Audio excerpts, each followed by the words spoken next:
Moi, je fais un lien beaucoup entre connaissance et reconnaissance chez les gens. Donc, reconnaître la part des gens en leur permettant de diffuser, de partager cette connaissance-là.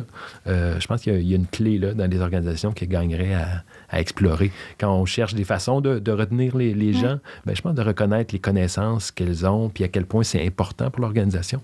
Ce serait une façon de faire sentir les gens mieux dans leur milieu de travail puis peut-être les encourager à faire un petit bout de plus, trouver une raison de rester.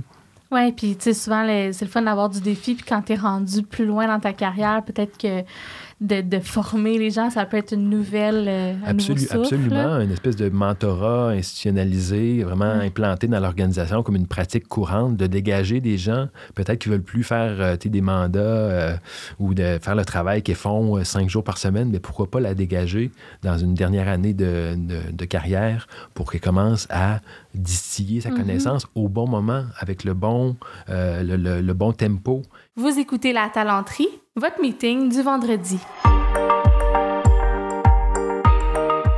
Bon vendredi, bienvenue à ce nouvel épisode du podcast de La Talenterie. Je m'appelle Sarah Chaudouin-Houle, je suis l'animatrice de ce superbe podcast, la fondatrice de l'entreprise du même nom, La Talenterie.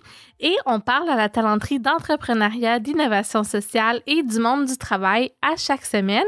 Puis quand j'avais lancé le podcast, il y a de ça, mon Dieu, déjà 1 an et quart, presque 1 an et demi, je vous avais dit que je recevrais un mélange de consultants, de personnes dans le monde du travail, de professeurs. Pour être honnête, j'ai peu reçu de gens issus du milieu universitaire. Puis aujourd'hui, je fais d'une pierre deux coups parce que je reçois Luc Dancause, qui est consultant dans la vie. Il est associé fondateur et conseiller en gestion de partage des connaissances dans sa propre entreprise Sapiens Conseil. Il est aussi chargé de cours en innovation sociale à l'Université de Montréal. Il a été chargé de cours pendant plusieurs années à l'UQAM et notamment, il enseignait la mobilisation des connaissances. J'ai connu Luc parce qu'il est membre, comme La Talenterie, du réseau québécois en innovation sociale. Lui, il est même membre, je crois, du conseil d'administration, donc très impliqué. Parcours inspirant, il a un bac en histoire, maîtrise en sociologie, un PhD en études urbaines. Puis quand j'avais parlé avec Luc la première fois, on a jasé ensemble justement de transfert des connaissances, des enjeux que ça suscite, de l'impact que ça peut avoir sur la résilience des organisations. Donc, je lui ai demandé de venir nous en parler. Sans plus tarder, je vous le présente. Juste avant, peut-être un petit rappel, si ce n'est pas déjà fait, d'aller cliquer sur le lien dans les commentaires pour nous donner 5 étoiles ou faire des pouces en l'air, mettre des commentaires sur les réseaux sociaux. Ne pas hésiter à partager le podcast parce que c'est comme ça qu'on se fait connaître et qu'on réussit à faire grandir la communauté d'une semaine à l'autre. Puis honnêtement, c'est ce qui nous donne aussi un peu le gaz là, de voir que vous êtes toujours à l'écoute puis que ça vaut la peine qu'on investisse autant de temps et d'amour dans ce podcast. Là-dessus, je vous présente Luc Dancause.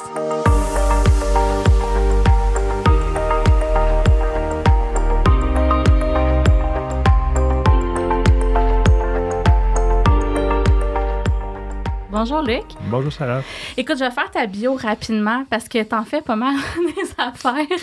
Donc, tu es associé fondateur et conseiller en gestion et partage des connaissances à ton entreprise Sapiens Conseil. Oui. Majoritairement, tu es aussi consultant chez Humance.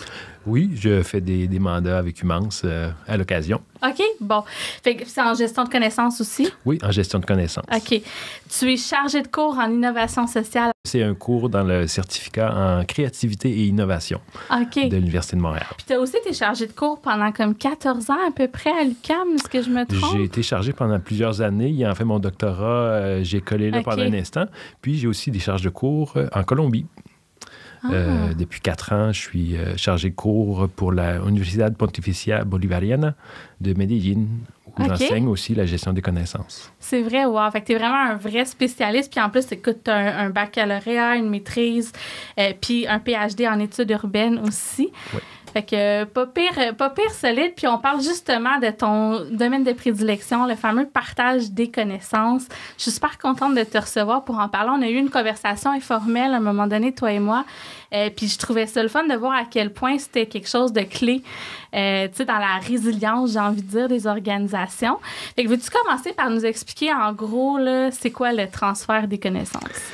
Le transfert des connaissances, c'est quelque chose effectivement qui concerne tout type d'organisation, peu importe qu'elle soit une organisation communautaire, publique, parapublique, privée, peu importe. Il y a des éléments de connaissance.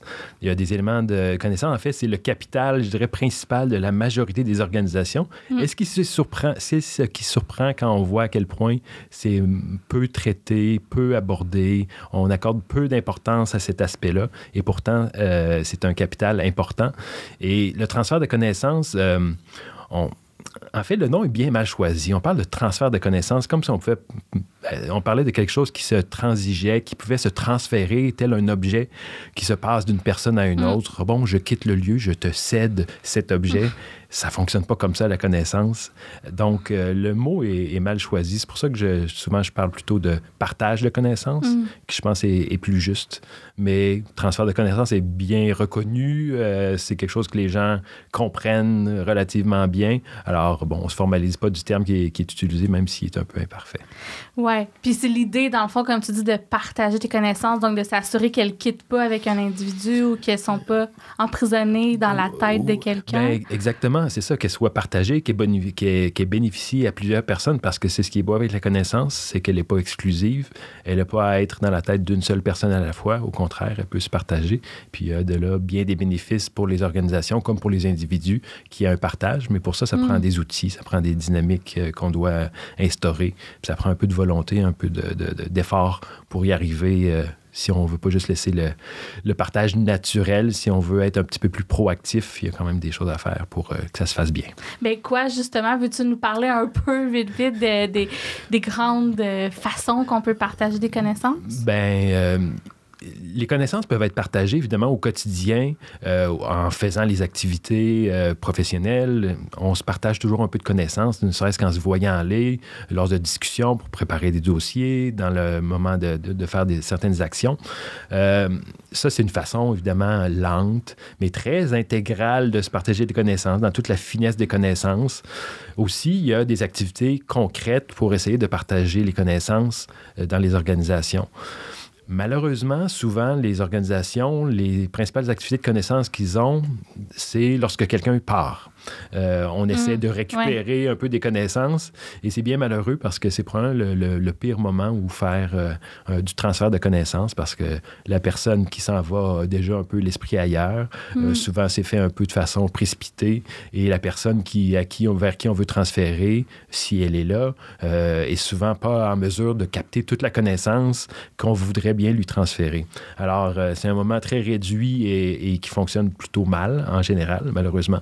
Mais il y a d'autres organisations un petit peu plus proactives ou un peu plus conscientes de ça qui organisent des espaces, des moments, qui ont des mécanismes qui permettent à leurs employés, aux personnes qui constituent l'organisation de se croiser puis d'avoir les occasions de discuter de sujets qui les concernent puis de justement avoir un partage de connaissances peut-être un peu moins orienté, transfert telle connaissance, mais de parler des sujets, de parler de leur façon de faire, de leur façon d'être dans certains dossiers, tout ça. C'est là qu'il y a un partage plus intéressant qui se fait, un peu plus organique, un petit peu plus, je dirais, qui a plus de chances de percoler puis de se rendre là, dans la tête d'une autre personne puis de se greffer aux connaissances que cette personne-là a déjà. Parce que c'est ça, les connaissances, c'est des éléments de réflexion, c'est des façons de faire qu'on partage, mais lorsque la personne les reçoit, elle les intègre à une connaissance déjà établie. Donc, ça va toujours se transformer un petit peu. C'est pour ça que je parle que ce sont des éléments qui ne sont pas comme des objets transférables intégralement d'une personne à une autre. C'est que les connaissances se recomposent toujours un peu dans la tête de la personne chez qui elles sont transférées, avec gros guillemets dans la voix.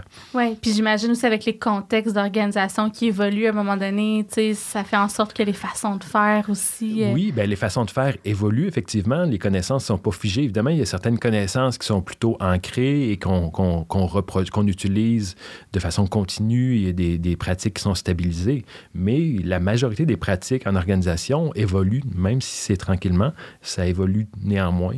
Donc, si on transférait de façon intégrale une connaissance, bien, très vite, elle serait inadéquate pour réaliser la tâche là, à laquelle est liée la connaissance. C'est pour ça qu'on encourage plutôt un partage en continu. Et non seulement c'est bénéfique pour la personne qui partage parce qu'elle peut faire une introspection, elle peut faire une réflexion sur sa propre connaissance, mais ça bénéficie évidemment à la personne qui le reçoit. Qui reçoit ça. Est-ce que j'ai raison de comprendre que c'est un mélange comme de formation, peut-être de procédure, mais aussi de coaching, puis de discussion informelle? C'est très bien vu. On peut voir ça effectivement comme un mélange d'une formation vraiment sur mesure, parce que si ça se fait dans un cadre d'une discussion ou dans un groupe de discussion, un groupe de co-développement, là, il y a plusieurs déclinaisons, plusieurs types d'activités qui sont favorables au transfert ou au partage de connaissances. Mais il y a de tout ça. Il y a vraiment une idée d'accompagnement puis d'enseignement, c'est ça, de partage. OK. Puis tu as parlé de co-développement. Dans le fond, veux-tu expliquer? Je pense que la plupart des gens savent ce que c'est, mais quand même, ceux qui sont peut-être moins familiers avec le terme. Oui. Bien, le co-développement, quant à moi, c'est une des méthodes les plus intéressantes pour faire au sein d'une organisation du co-développement, c'est-à-dire du transfert de connaissances. C'est que c'est toujours intégré dans la pratique réelle d'abord de la personne. C'est pas des connaissances qui sont transférées au cas où ce serait utile. Des fois, le moment de les utiliser, ces connaissances-là ne vient pas très rapidement, puis on a le temps d'oublier un peu avant de les avoir, de pouvoir en faire usage. Alors que dans le co-développement, on parle d'une situation réelle, souvent problématique, où une personne, s'assoit avec un groupe de pairs, de collègues, et fait part de son problème, l'éclaircit pour ses collègues. Donc, ses collègues sont en écoute attentive au départ, si on suit le processus, qui demande à la personne qui présente le problème de le clarifier de façon à ce que tout le monde ait une bonne compréhension. Et une fois cette étape de clarification faite, on peut commencer à réfléchir à des pistes de solutions pour résoudre ou à tout le moins corriger le problème quelque peu.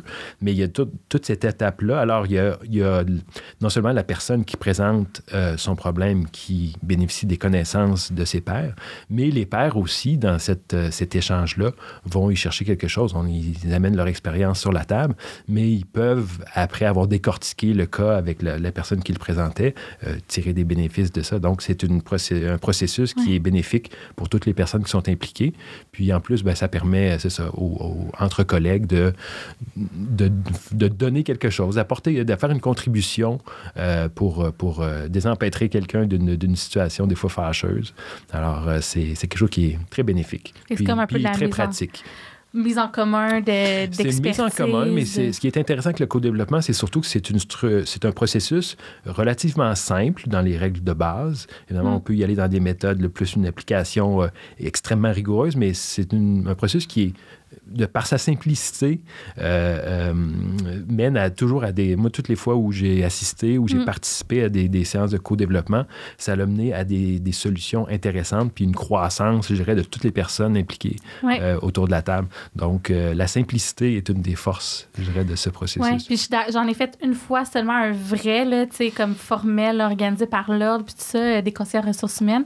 Puis moi, j'étais une des personnes qui assistait, là, puis qui donnait des solutions. Puis j'avoue que moi aussi, j'en ai retiré plein de bénéfices. Je me souviens, je prenais plein de notes, parce que les autres amènent des idées, puis toi, tu te dis « Ah, mon Dieu, j'avais pas vu ça de même, j'avais pas... » Puis, ce qui est intéressant aussi, c'est que ce processus-là permet aux gens qui sont bons pour poser des questions, par exemple de clarification, de se mettre en valeur ou d'être utiles au processus, et de celles qui sont peut-être moins du style à formuler des questions, mais qui ont un grand bagage, qui ont un vécu, beaucoup d'expérience, d'ensuite de le partager.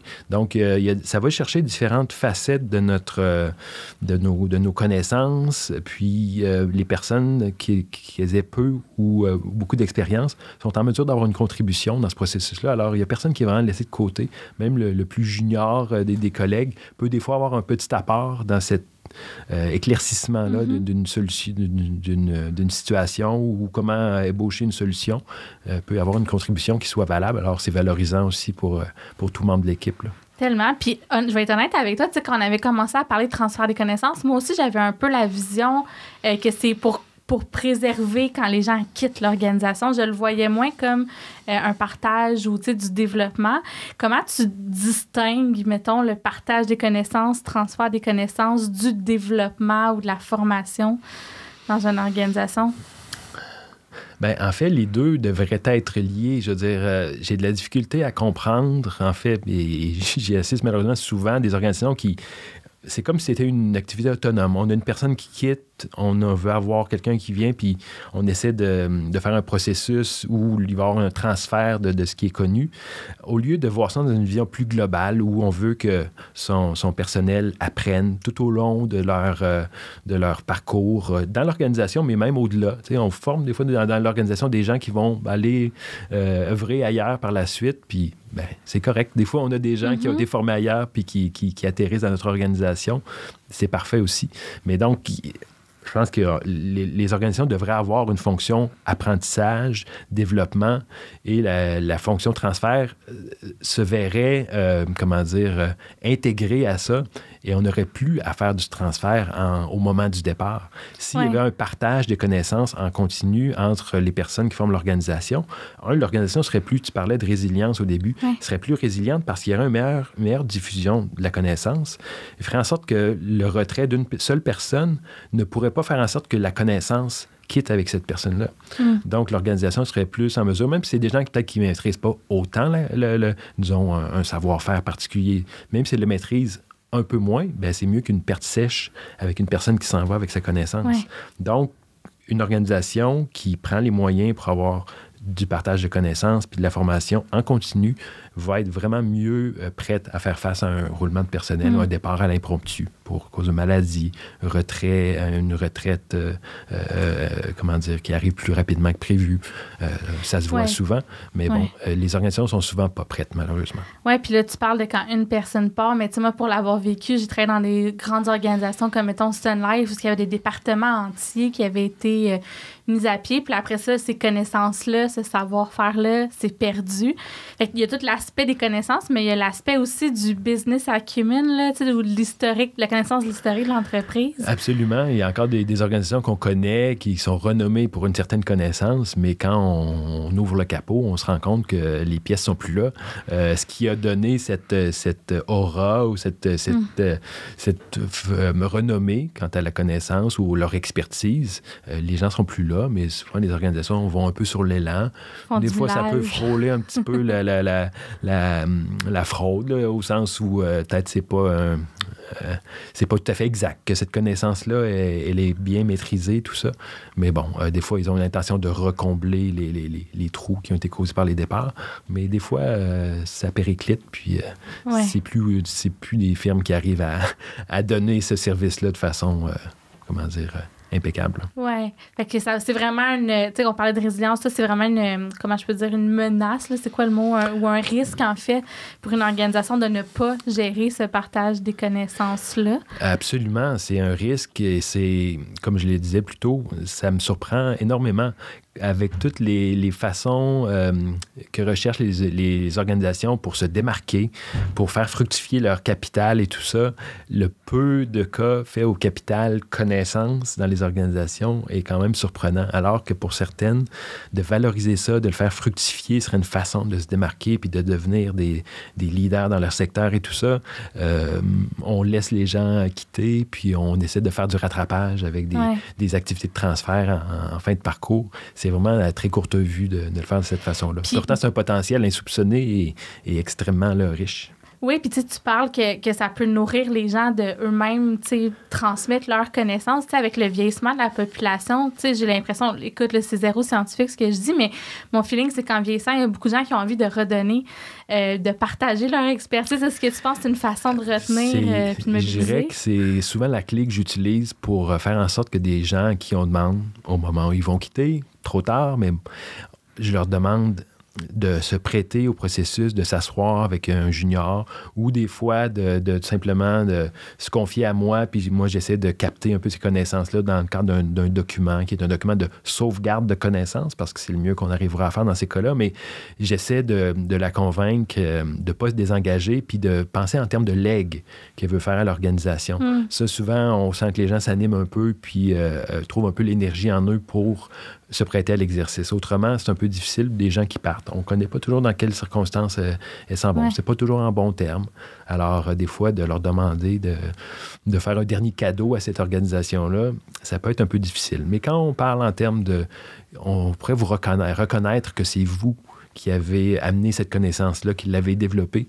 Comment vous voulez faire ça? Moi, je fais un lien beaucoup entre connaissance et reconnaissance chez les gens. Donc, reconnaître la part des gens en leur permettant de diffuser, de partager cette connaissance-là. Je pense qu'il y a une clé là, dans les organisations qui gagnerait à explorer. Quand on cherche des façons de retenir les gens, bien, je pense de reconnaître les connaissances qu'elles ont, puis à quel point c'est important pour l'organisation. Ce serait une façon de faire sentir les gens mieux dans leur milieu de travail, puis peut-être les encourager à faire un petit bout de plus, trouver une raison de rester.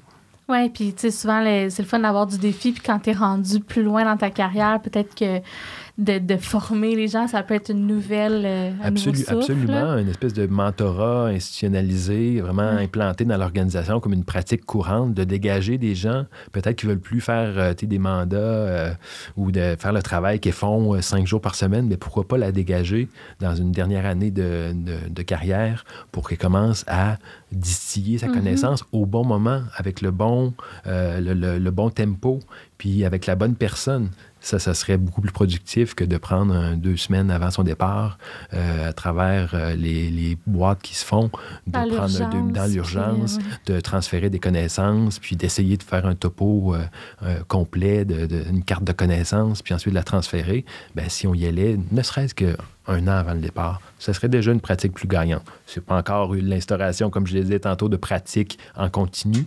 Ce serait déjà un pas en avant. Ouais. On a un départ à la retraite d'une personne clé. On doit absolument capter ses connaissances parce que ça va mettre en péril nos opérations. Okay. C'est aussi simple que ça. C'est aussi en urgence que ça. Puis c'est aussi... Simple, mais en même temps, c'est assez complexe. C'est simple. C'est ça, la demande, elle est présentée très simplement, mais les personnes ne prennent pas toujours la mesure à quel point soit il est déjà trop tard, soit il y a déjà c'est ça, on est dans un cas de sauvetage plutôt que de permettre une continuité sans trop de turbulences. Déjà là, les gens ne se rendent pas compte, mais c'est dans l'urgence. C'est l'urgence chez les supérieurs, dans les directions des organisations. On n'a pas le temps, on n'a pas ce recul-là de voir le portrait au complet. Puis on ne se rend pas compte à quel point le retrait d'un élément de l'organisation va créer un manque. Et le départ à la retraite ou le départ pour d'autres organisations, ça devrait être vu comme quelque chose de courant. On ne pourra pas l'empêcher, peu importe les mesures qu'on prend. Puis, à la limite, des fois, je dis... c'est pas si mal qu'il y ait un roulement de personnel, en fait. Un certain niveau de roulement de personnel est au contraire, au point de vue de la connaissance, plutôt sain, parce que ça fait en sorte que de nouvelles connaissances arrivent avec les personnes qui sont les véhicules de la connaissance, arrivent dans l'organisation et puis ça peut insuffler du sang neuf, des nouvelles idées qui permettent aux idées de continuer de se développer puis de fructifier. Alors que si on garde une organisation, toujours les mêmes éléments pendant un nombre X d'années, ben c'est toujours les mêmes idées qui s'échangent puis peut-être que c'est pas la meilleure solution à terme pour l'organisation. Donc, le roulement de personnel n'est pas automatiquement négatif, mais c'est sûr que pour certains, ça fait très mal parce qu'ils n'ont pas de stratégie globale. Oui, puis quand tu ne l'as pas vu venir, puis c'est comme tu dis, quelqu'un qui était clé, ça peut être stressant pour un bon nombre de joueurs. Là. Oui, puis ce dont on n'a pas parlé depuis le début de la conversation, c'est le fait qu'il y a certaines connaissances qui sont plus critiques que d'autres pour les organisations. Toute connaissance n'est pas égale, selon le contexte d'opération, selon la période de l'année ou tout ça. Bien, il y a des connaissances qui sont plus critiques aussi. Des fois, elles sont critiques parce qu'elles sont justement maîtrisées par moins de personnes ou elles ont été acquises au terme de longues années d'efforts, de développement, d'expérience pour en arriver là. Bien, cette connaissance-là, elle est plus à risque. Puis, qu'est-ce que c'est à risque? Mettre une connaissance critique, c'est-à-dire c'est une connaissance qui, si on ne l'a plus au sein de l'organisation, ben soit ça met en péril carrément la mission de l'organisation, soit ça cause à une baisse de qualité du service rendu ou de ce qui est produit, une baisse marquée, voire là, périlleuse pour l'organisation. C'est ça, une connaissance critique. Ouais. Alors qu'il y a d'autres connaissances qui sont plus facilement remplaçables. On peut en trouver sur le marché des connaissances, si on veut. Il y a d'autres personnes qui peuvent facilement arriver, puis ça ne crée pas trop de remous. Mais former les gens. Ou on peut former les gens. Mais il y a des personnes vraiment qui ont des connaissances extrêmement pointues et leur départ vraiment peut faire plus mal. Donc, tout le monde n'est pas égal, je dirais, dans le marché de la connaissance. Tu vois-tu souvent dans les organisations où tu sais, il y a une ou deux personnes qui ont un savoir-faire critique, puis là, tu sais, c'est pas adressé, le fait que c'est un risque. Là, j'ai vu des cas, donner des cas précis, où une personne avait développé un logiciel interne, donc fait sur mesure dans l'organisation. C'était un logiciel qui gérait tout ce qui était relatif aux conventions collectives, aux ressources humaines et tout ça, justement. Et c'était la seule personne qui pouvait opérer ce logiciel-là. Alors, si elle partait demain pour congé maladie ou elle décidait qu'elle prenait sa retraite ou elle s'en allait pour une autre organisation, il n'y a personne d'autre qui était capable d'opérer ce logiciel-là. Alors, heureusement, là, il y a eu une intervention, puis on a pu faire essayer de décortiquer puis de faire en sorte que cette personne-là explicitait et de codifier chacune des opérations qui pouvaient être faites avec ce logiciel-là. Ça a été une entreprise longue et fastidieuse et qui n'était pas nécessaire. C'est-à-dire, elle était rendue nécessaire, mais on n'aurait pas dû se rendre là. L'organisation s'est mise en grand péril. Heureusement, elle a eu conscience de la situation, puis elle a trouvé une solution, elle a agi, mais le niveau de risque était énorme. Et c'était une grande organisation. Ce n'était pas une petite PME. Ça, quand ça arrive, est-ce que c'est des fois, puis j'imagine des fois c'est concours de circonstances, urgence, manque de staff, mais est-ce que des fois il y a des personnes qui, je vais dire ça comme ça, veulent protéger leur job un peu, fait que l'information intermédiaire. On connaît tous l'expression « le knowledge is power ». Oui, c'est ça. Mais on tend, heureusement, je pense, à basculer vers un paradigme où « sharing is power », donc le partage et la crédibilité que ça donne, un partage. Mais soyons réalistes et soyons, honnêtes. Il y a encore beaucoup de gens pour qui ils sentent que la valeur qu'ils ont pour l'organisation est liée à la connaissance qu'ils ont et au fait d'être les seuls à avoir cette connaissance-là.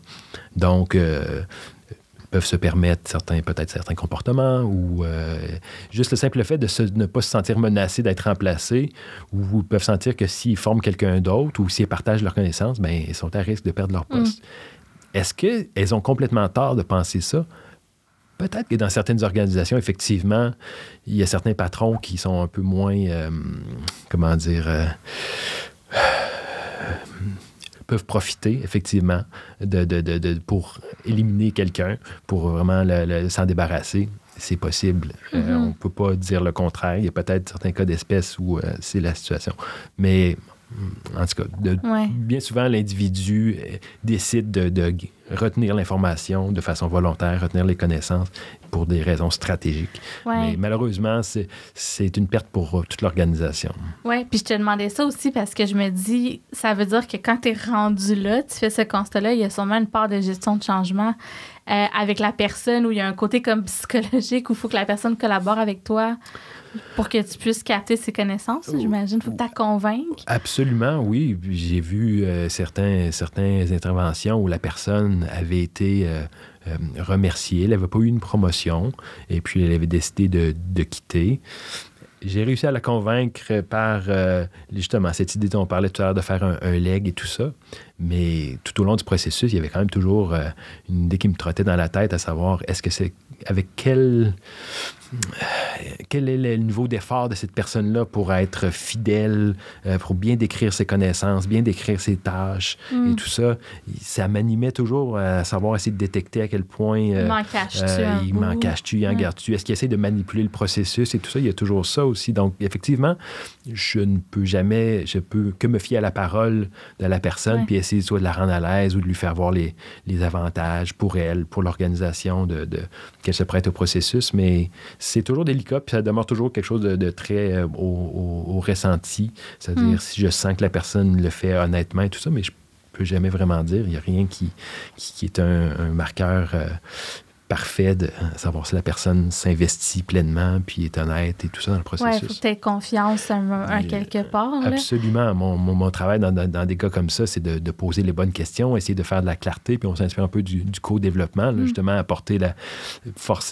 amener la personne plutôt à bien décrire les tâches qu'elle fait, parce que les connaissances, elles s'attachent dans des tâches effectuées au quotidien. Là. Décrire une connaissance, on ne peut pas la décrire une connaissance si elle n'est pas elle se traduit pas dans un geste, dans une façon d'être, dans une réflexion. C'est là. Donc, il faut décrire ces tâches-là pour avoir accès à la connaissance. Puis ensuite, de voir comment ces tâches-là se lient entre elles. C'est ça, avoir de la connaissance, avoir l'expérience. On en parle souvent, mais c'est de savoir bien organiser les tâches entre elles, de savoir bien les prioriser et tout ça. C'est ça, avoir de l'expérience dans l'exécution d'une tâche, de faire un travail au sein d'une organisation.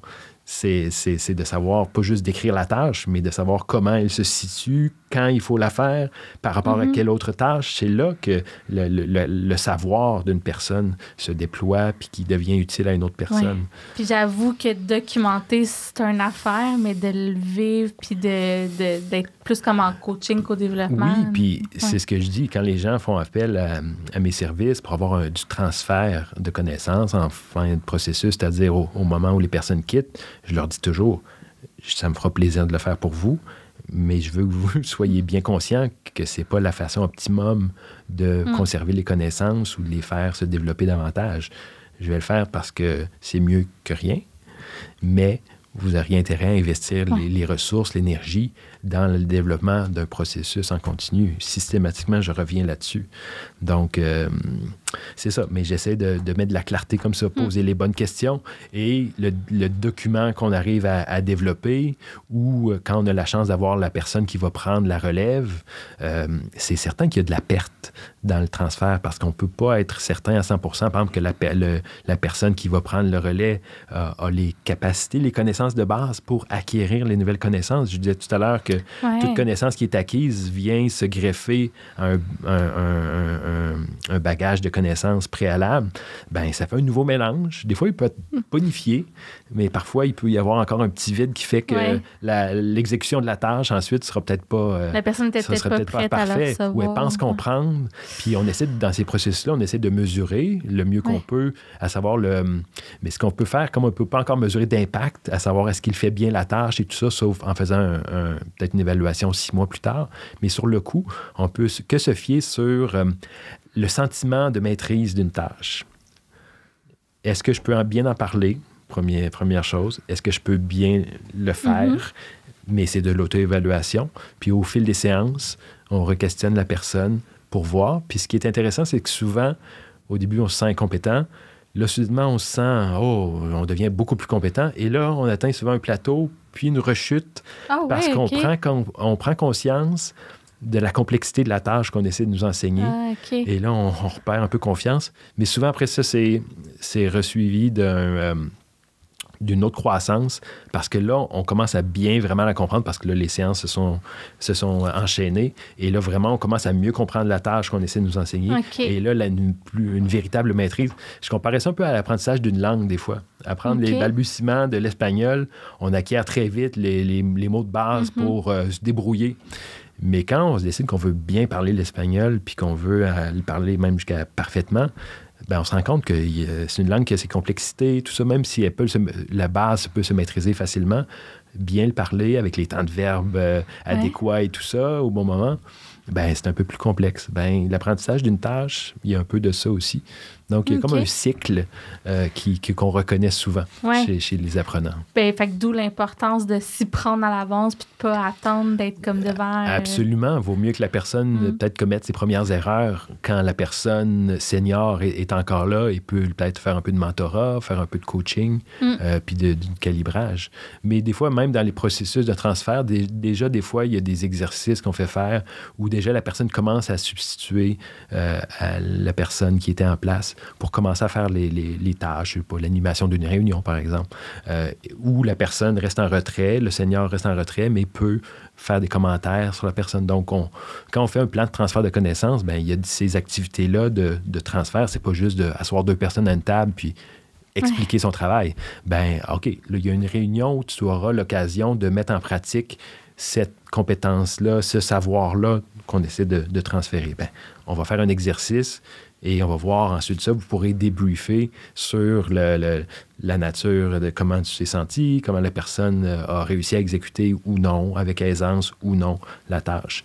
Et là, c'est là qu'on réussit à avoir un peu plus de succès dans ce transfert-là. Parce que c'est ça, une chose est claire, puis c'est peut-être pas clair depuis le début, c'est pas juste une discussion entre deux personnes autour d'une table. Quand on fait du transfert de connaissances, on essaie d'établir un calendrier où il y a des activités qui permettent justement, que ce soit par l'observation, que ce soit par des exercices de simulation ou en exécutant la tâche comme telle sous supervision. Pour prendre 3 exemples très simples, c'est à travers des tâches comme ça que vraiment, une fois qu'on a cartographier les connaissances, ben là, on essaie de faire en sorte que, justement, elles soient mises à exécution pour qu'elles soient appropriées. Ça m'amène à ma prochaine question, tu sais.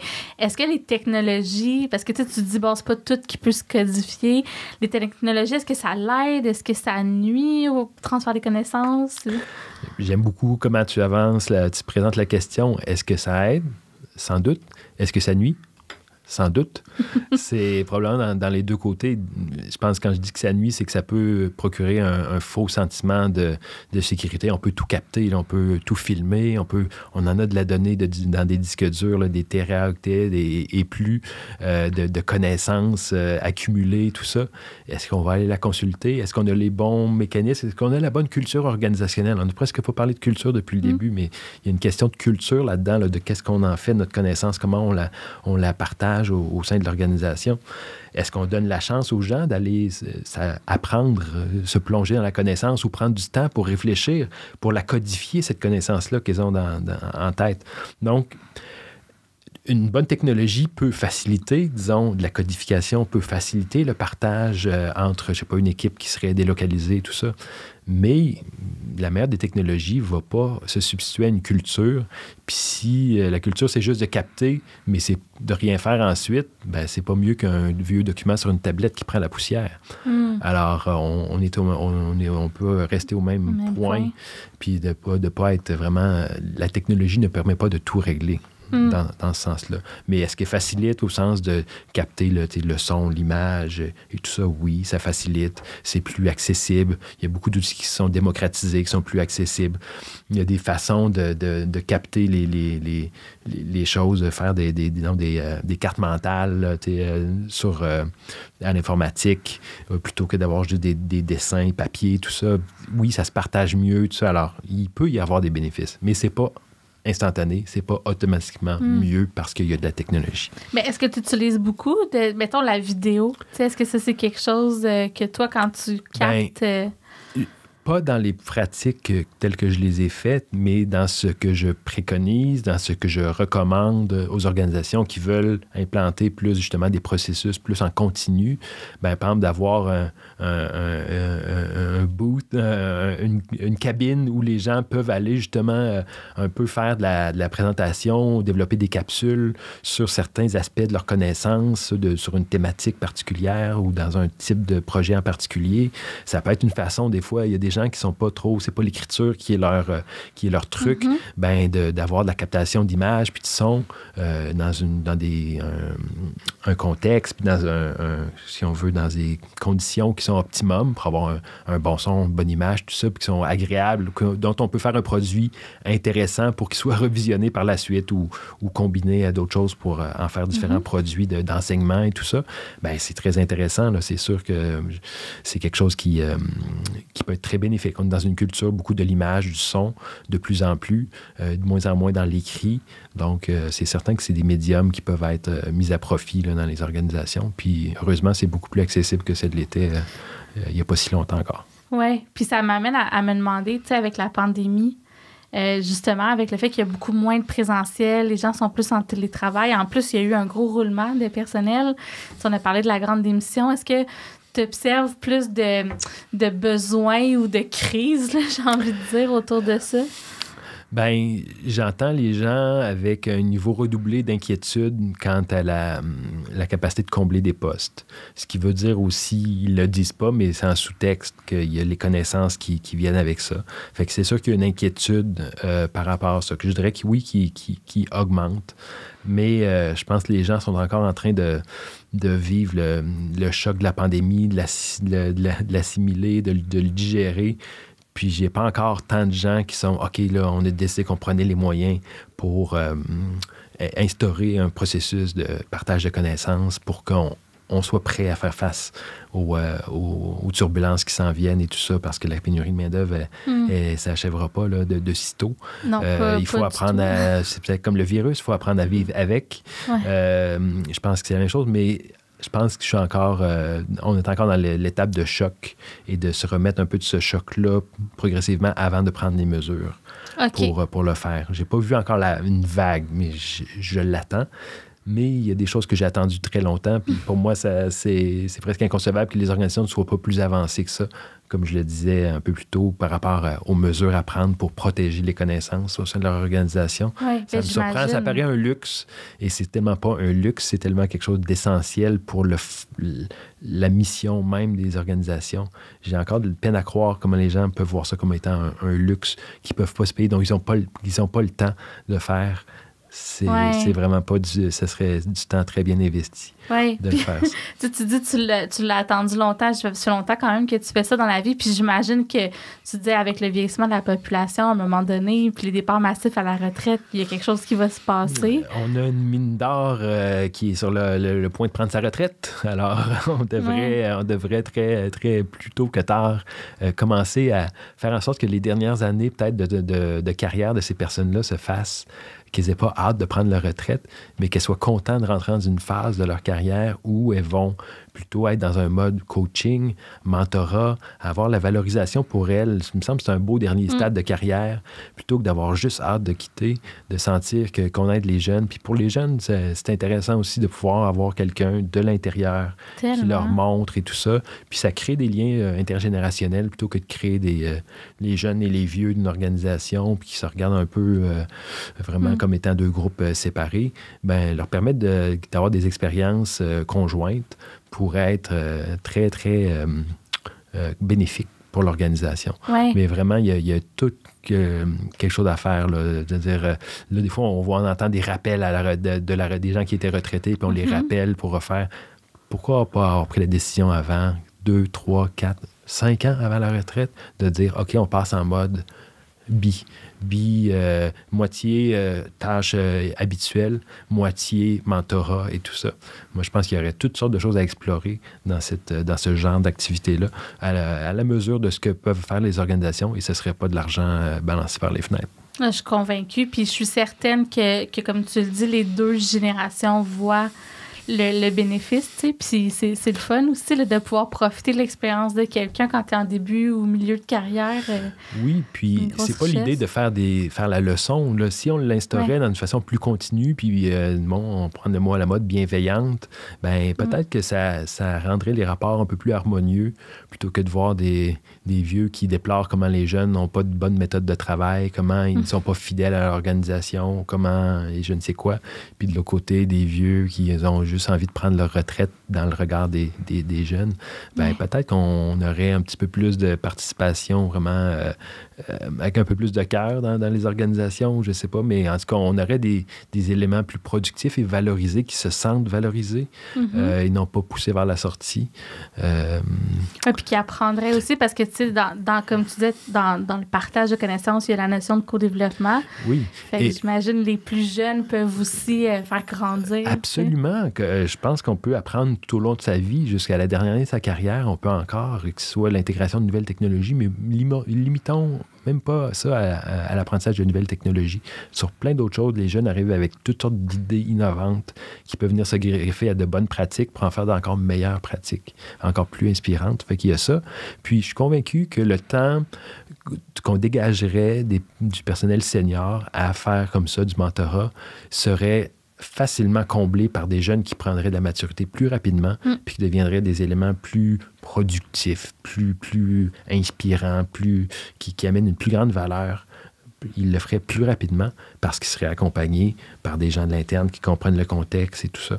Ça amènerait, il me semble, il y aurait un cercle vertueux à instaurer dans ce genre de pratiques-là. Clairement. Puis il y a probablement des organisations qui le font très bien déjà. Moi, j'en ai pas en tête malheureusement, là, mais... Il n'y a pas vraiment, à ma connaissance, de cercle d'organisation qui se partage beaucoup ça, où j'ai pas encore été non plus mis en connexion avec ces cercles-là. On entend parler de ces pratiques-là et tout ça, mais c'est pas encore très formalisé. Ouais. C'est pas encore diffusé largement comme tout étant des pratiques inspirantes. Mentorat, coaching, mais tout ça, ça existe, mais c'est encore des pratiques qui sont... à un niveau d'innovant, là, on parle de vraiment early adopters, puis c'est pas encore à la phase là, d'adoption élargie de la part d'un grand nombre d'organisations. Là. On entend ça, puis c'est des petits phénomènes très exceptionnels. Oui, tout à fait. Parce que moi, j'en entends beaucoup que c'est comme ça. On a accès à du mentorat, à quel point c'est comme... Comment dire, comme pas formalisé, mais à quel point c'est structuré ou réellement vécu, c'est une autre chose. Ouais. Puis sinon, ben, c'est des réseaux externes, comme le réseau M ou des choses comme ça. Oui, absolument. C'est un peu une autre façon. Là. Oui, ben, il y a d'autres canaux à travers, par exemple, je sais pas, l'effet A ou des choses comme ça, où c'est ça, le personnel va développer ses compétences, son savoir, son leadership à travers des mécanismes externes. Mais je pense qu'il y aurait beau, en tout cas, c'est un terreau qui pourrait être fertile puis qui est vraiment de l'espace pour le développement à l'intérieur des organisations. Mais ça prend un peu de vision pour ça. Ça prend des gestionnaires qui soient qui a un certain leadership puis qui voit plus large que la simple exécution de la tâche principale de l'organisation. En fait, la bonne santé, prendre soin de la santé de l'organisation devrait être une tâche principale, on croirait. Mais il y en a qui voient que dans la production d'un service, d'un produit. Parce que c'est pas du court terme qui va tout de suite. C'est pas du court terme, mais pourtant, il me semble que les bénéfices se feraient sentir assez rapidement. Mais ça demande une confiance pour se lancer là-dedans, puis d'accepter de voir les effets venir, tout ça. Mais c'est ça, ça prend un certain courage là, managérial pour arriver à se lancer là-dedans, pas de doute. Mais si jamais des gens dans les auditeurs qui nous écoutent puis qui sont comme « Aïe, chez nous, on fait ça », ben écrivez-moi, on mettra cette pratique-là en lumière, puis je te la partagerai aussi. Là, ça me ferait plaisir. J'ai beaucoup à apprendre aussi. Oui. Puis écoute, on parle aussi de mélange des générations. Là. J'imagine que dans la diversité aussi, il y a cette façon d'aller mettre en commun des savoirs, des façons de faire. Est-ce que tu l'observes, ça? Ça s'observe. Personnellement, j'ai pas eu un nombre extrêmement élevé là, de cas, mais on le voit, là, que ce soit à travers des interventions que je fais, mais je le vois à travers des organisations, c'est-à-dire plutôt des cercles auxquels je participe, des communautés auxquelles je contribue. Je le vois plus dans ces cas-là que dans les interventions précises là, des organisations où j'ai intervenu. Mais oui, c'est sûr que c'est un filon extrêmement riche. On le sait tous, mais combien compliqué, puis c'est au-delà, une fois qu'on gratte le vernis de « c'est beau, le interculturel, puis la pluralité, tout ça », quand on rentre dans le travail, ça devient plus complexe parce qu'il y a une pression qui vient avec le travail, il y a une exigence de résultats et tout ça, puis de prendre le temps de comprendre la connaissance qu'apporte l'autre, le petit apport qu'il peut avoir, dans quel contexte c'est développer sa connaissance et tout ça, ça prend un certain temps, mais c'est difficile. C'est difficile. Les fruits peuvent être extraordinaires, mais c'est un chemin qui est quand même, pas facile à parcourir parce que, c'est ça, une culture, c'est complexe et le choc des cultures, vraiment, c'est quelque chose... on n'a pas toujours les conditions pour aller chercher le maximum de cette rencontre des cultures-là dans les organisations. C'est ce que je sens, ce qui fait qu'on reste à la surface puis on reste des fois dans les zones de conflit plus. Avec la pression ou un manque d'ouverture ou d'habitude? Peut-être un peu tout ça, un manque d'habitude de pouvoir intégrer ces idées un peu différentes-là qui pourraient être enrichissantes mais qui sont vues juste comme étant différentes et un peu confrontantes. Alors, entre la confrontation puis d'accepter que ça pourrait être un complément idéal, quand on parle de complément, ça veut dire qu'on a deux parties qui sont différentes. Hein, puisqu'elles sont complémentaires, c'est un peu difficile de faire juste le petit saut, de l'avoir comme différente, menaçante, à différentes complémentaires. Alors, ça prend une expérience, je dirais, un savoir-être peut-être pour accepter ça. On ne le retrouve pas partout. Mais les endroits, les organisations qui, justement, comme la roue a commencé à tourner, ben ils s'en servent toujours plus, puis c'est de plus en plus bénéfique, puis ils ont une facilité croissante à intégrer la diversité. Mais pour d'autres organisations, ça demeure plus difficile parce que c'est un peu plus confrontant de prime abord. Oui, on apprend à vivre ça. C'est pas instantané, c'est pas spontané. Le choc des cultures, c'est confrontant. Après ça, c'est comment on peut réagir face à cette situation-là de confrontation. On peut le prendre de façon positive, comme des fois, ça peut nous mener vers des dynamiques qui sont beaucoup moins positives. Puis ça me fait penser qu'on avait jasé, toi et moi, dans notre petit réseautage informel. Tu m'avais parlé un peu de la situation des peuples autochtones qui ont des enjeux de transfert de connaissances. Est-ce que tu serais à l'aise de nous en parler un petit peu comme cas de... Bien, c'est extrêmement intéressant avec les peuples autochtones parce qu'ils ont des façons de communiquer leurs connaissances au sein même de leur groupe, de leur communauté, qui sont uniques, c'est-à-dire qu'ils ont leur façon propre, que ce soit la tradition orale ou le rôle des acteurs dans leur communauté est différent du nôtre. Alors, c'est certain qu'ils ont une façon de se partager la connaissance qui est différente de la nôtre. Alors, quand on essaie de rentrer ou de leur montrer comment faire du transfert de connaissances, disons, ben on a intérêt à se garder une petite gêne, puis à essayer d'apprendre aussi d'eux, parce qu'ils ont des façons différentes, comme je le disais. Ce qui est intéressant, j'ai vent de projets où on a ce souci-là de faire en sorte que, disons, on veut impliquer la communauté, on veut que certaines connaissances percolent jusqu'aux communautés. De un, on fait appel à des gens des Premières Nations, par exemple, pour participer au mécanisme, mais aussi on essaie de trouver des mécanismes qui se rapprochent des mécanismes culturellement acceptés et qui font partie de la culture pour que les connaissances se rendent jusqu'aux communautés, jusqu'aux anciens, tout ça.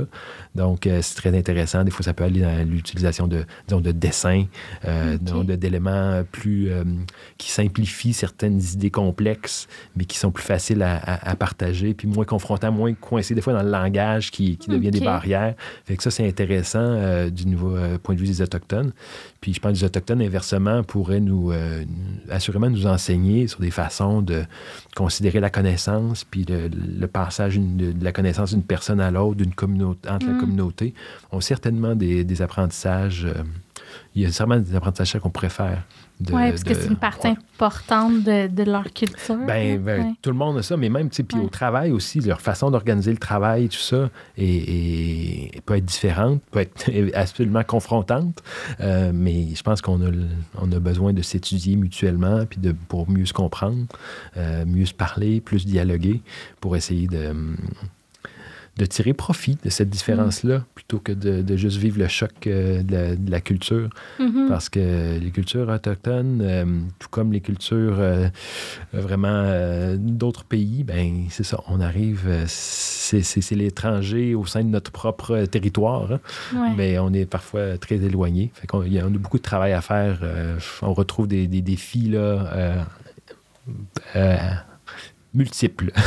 Oui, j'ai écouté pour une couple de podcasts là, sur cet enjeu ce transfert de connaissances qui peut être un enjeu des fois au sein des communautés, mais aussi pour nous qui veut apprendre des communautés. C'est pas toujours évident de trouver les façons de le faire. En tout cas, je trouve que c'est quand même passionnant. Oui, c'est surtout si tout ça s'inscrit dans un contexte avec un passé. On traîne un lourd passé. On a une certaine dette. On sait que l'histoire n'est pas très reluisante et tout ça. Donc, on doit aussi, aujourd'hui, même si on veut instaurer les meilleurs mécanismes, puis ça, on pourrait faire des parallèles avec une organisation qui traîne un lourd passé de milieux toxiques et tout ça. C'est pas toujours l'endroit les plus faciles où commencer à faire du partage de connaissances avec les gens. On veut qu'ils fassent preuve de dévotion puis qu'ils s'investissent là-dedans dans un milieu qui les a maltraités. Avec les Premières Nations, c'est un peu la même chose, là. On a un historique qu'on traîne. C'est certain que ça vient encore plus complexifier l'échange de connaissances, de comment on se représente les connaissances, qui peut faire quoi dans ces dynamiques-là. C'est aussi, il faut y aller avec beaucoup de retenue, beaucoup de délicatesse, beaucoup d'études, d'empathie, je pense. connaissances pour y arriver. Je pense que c'est possible, mais je suis quelqu'un d'optimiste. Oui, puis tu fais partie aussi, on l'a dit tantôt, du Réseau québécois en innovation sociale. Quel lien tu fais entre le transfert des connaissances puis l'innovation sociale? Bien, l'innovation sociale, souvent, on en arrive justement à innover parce que on amène ensemble, on amène des personnes à travailler, des personnes qui n'avaient pas l'habitude de travailler précédemment. Elles sont amenées à travailler par la force des choses, bien souvent. C'est pas juste pour les beaux yeux de l'autre personne, c'est parce que il n'y a pas d'autre solution, rien n'a fonctionné précédemment et on est forcé de croiser des idées qui auparavant n'avaient pas été croisées et c'est de là que jaillit l'innovation. Okay. Alors, peux-tu me donner un exemple, mettons? Ça peut être des gens du communautaire qui se mettent à travailler avec des gens de certains ministères ou des services. Donc, on n'a pas réussi du côté public à développer un service, mais au niveau communautaire, on a réussi à trouver une solution. On a des beaux exemples au Québec, les CPE, les CLSC, qui sont issus des mouvements communautaires et qui ont par la suite été institutionnalisés.